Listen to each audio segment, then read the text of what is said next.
The weekend before Lehman Brothers went down in September 2008, and we started the global financial crisis really in a big way, and then the Great Recession that followed. We were all gathered in the investment committee room at PIMCO. And if you read the history, it says that PIMCO predicted the global financial crisis because it did very well for its clients.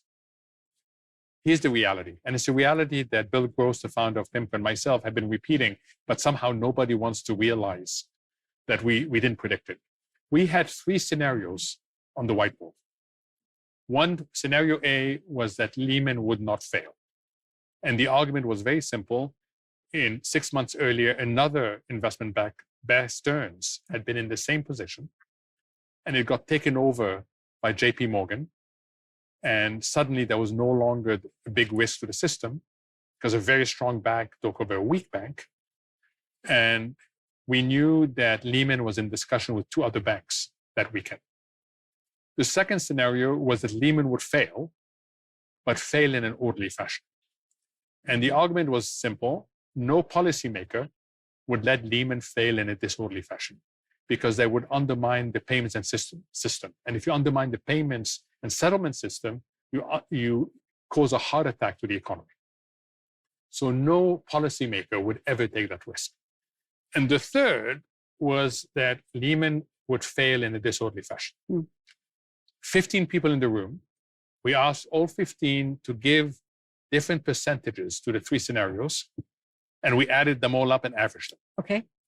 Scenario A, Lehman would not fail, 85%. Wow. Scenario B, Lehman would fail in an orderly fashion, 12%. Scenario C, what happened, 3%. Wow. So the notion that we predicted the global financial crisis was completely wrong. We gave it a 3%, but we had disciplined ourselves, and this is where the process comes in. We had disciplined ourselves to specify who would do what under each scenario.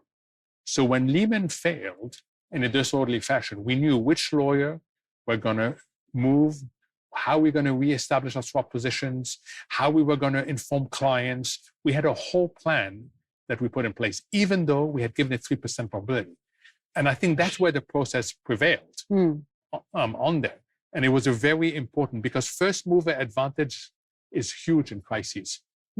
What did all that teach you, all these crises teach you about human behavior under pressure? If you don't think about the bad state of the world when things are calm,